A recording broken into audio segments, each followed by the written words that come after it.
Hello dear students, welcome once again to this incredible platform of EduLover.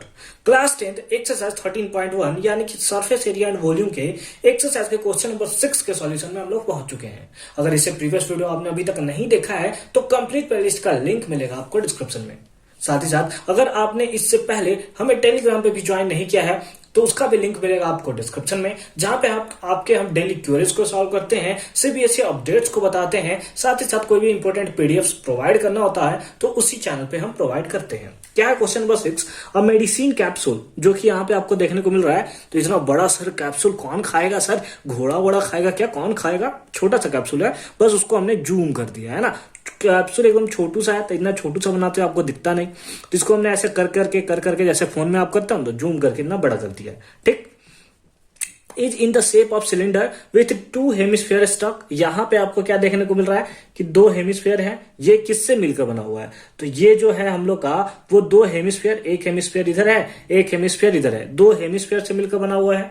ठीक, the length of the entire capsule is इतना, ठीक है, and the diameter of the capsule is इतना। हमें diameter of the capsule दिया है, इतना दिया है, और यहां से यहां तक का लेंथ दिया है, दैट इज 40 मिलीमीटर। दोनों लेंथ हमें मिलीमीटर में है, तो कोई भी सेंटीमीटर या मीटर में हमें चेंज करने की जरूरत नहीं है। आंसर भी जो आएगा वो मिलीमीटर में ही हमें देखने को मिलेगा। बस आप एक छोटा सा आप करोगे कि एक सेंटीमीटर में हमें बताओगे कि कितना मिलीमीटर होता है। एक सेंटीमीटर में कितना मिलीमीटर होता है ये आप कमेंट सेक्शन में हमें बताओगे। ठीक, चलिए आगे चलें, अच्छी बात है। अब हमें क्या दिया है एक बार फिर से पढ़ते हैं। हमें एक मेडिसिन कैप्सूल दिया हुआ, अच्छी बात है। Is in the shape of cylinder, जो कि किस फॉर्म के हैं? सिलेंडर के फॉर्म में हमें देखने को मिल रहा है। मतलब ये जो है 3D में है। अगर कैप्सूल अगर हम लोग बनाना चाहें तो कैप्सूल कुछ इस टाइप से हमें देखने को मिल रहा है।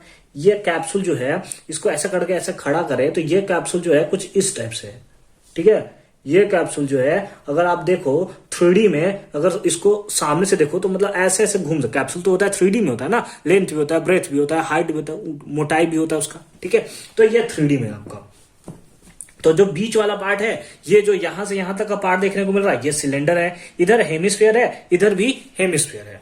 ठीक, इसका डायमीटर हमें दिया हुआ है इतना। तो चलिए पहले गिवन लिख लेते हैं।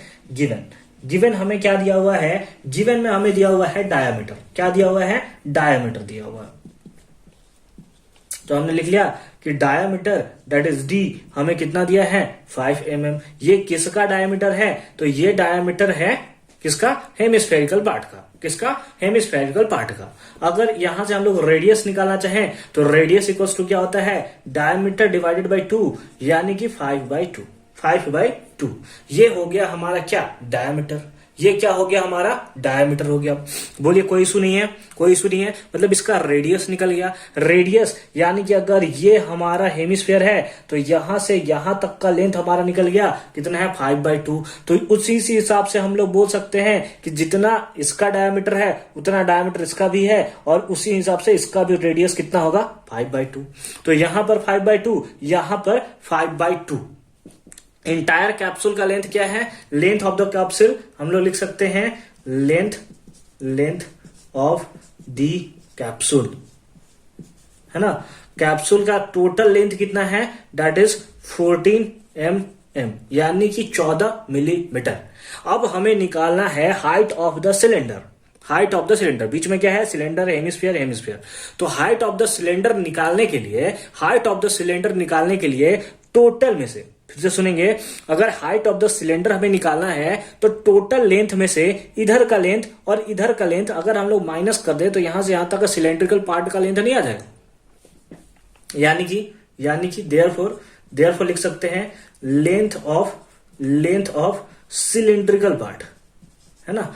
लेंथ ऑफ सिलेंड्रिकल पार्ट, जो इसका हाइट होगा, जो इसका क्या होगा? हाइट होगा, सिलेंड्रिकल पार्ट इक्वल्स टू कितना होगा? टोटल लेंथ है 14 माइनस यहां से यहां तक का रेडियस कितना है? यहां से यहां तक का जो कि रेडियस है कितना? 5/2, इधर भी 5/2, यानी कि 2 बार 5/2 माइनस कर सकते हैं, या हम लोग लिख सकते हैं 2 × 5/2। बोल यही ना होगा? ठीक है, आगे चलें। 2 से 2 मर गया, तो 14 - 5 दैट इज 9 मिलीमीटर। 9 मिलीमीटर। ठीक, ठीक है, समझ में आ गया, समझ में आ गया। अब हमसे क्या पूछा है, अब हम लोग आराम से बता सकते हैं। हमसे पूछा है find its surface area. Surface area, जब भी सरफेस एरिया दिया होता है इसका मतलब हमसे पूछा है टोटल सरफेस एरिया। अदरवाइज ऐसे हमें दिया रहता है कि कर्व्ड सरफेस एरिया बताइए, लेटरल सरफेस एरिया बताइए, क्योंकि हमें सरफेस एरिया दिया है in the case total surface area हमसे पूछा है।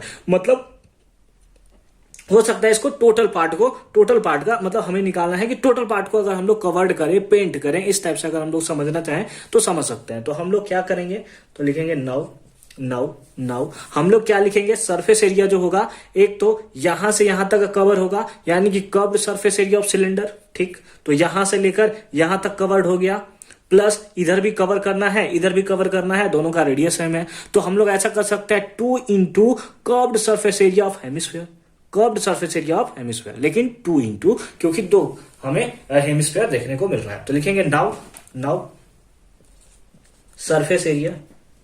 ठीक, सरफेस एरिया इक्वल्स टू क्या होगा, सरफेस एरिया इक्वल्स टू क्या होगा, तो हमारे पास होगा curved surface area of cylindrical part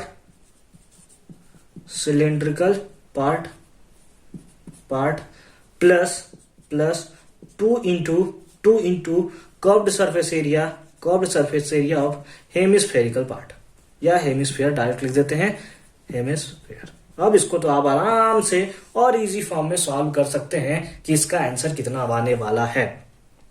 तो हमारे पास यहां से कितना आएगा, सरफेस एरिया इक्वल्स टू कितना आएगा, curved surface area of cylinder कितना होता है, बिल्कुल कितना होता है, 2 पाई आर एच। बोलिए होता है नहीं होता है, बिल्कुल होता है सर। प्लस 2 इंटू कितना होगा, curved surface area of hemisphere, बहुत बार पढ़ लिया सर हमने, 2 पाई आर स्क्वायर। इसको मल्टीप्लाई कर देते हैं तो क्या होगा, 2 pi r h plus 2 into 2 pi r square. तो इधर है, ये तो इसका है ना, इसको लिख लेते हैं कि ये 5 मिलीमीटर लेंथ का है। तो 2 2 जा 4 पाई आर स्क्वायर। क्या दोनों का रेडियस सेम है, बिल्कुल, जो इसका रेडियस है यही रेडियस तो इसका भी है। ठीक, तो 2 यहां पर भी 2 कॉमन, पाई यहां पर भी पाई कॉमन, आर यहां पर भी आर कॉमन। तो 2 पाई आर कॉमन ले लिया, तो यहां पे बचा एच, प्लस यहां पे 2 के टेबल में 4, 2 टाइम्स में पाई से पाई मर गया, 2 आर में से 1 आर निकल गया, तो 1 आर बच गया। तो क्या आ गया, 2 इंटू पाई का वैल्यू कुछ लेने बोला है, नहीं बोला है, ले लीजिए 22/7 इंटू आर, रेडियस कितना है, that is 5/2 plus H, height कितना है, हाइट किसका, सिलेंड्रिकल पार्ट का, है ना, सिलेंड्रिकल पार्ट का हाइट कितना है, तो length of the cylindrical part कितना है, that is 9 plus 2 into r का वैल्यू कितना है, दैट इज 5/2।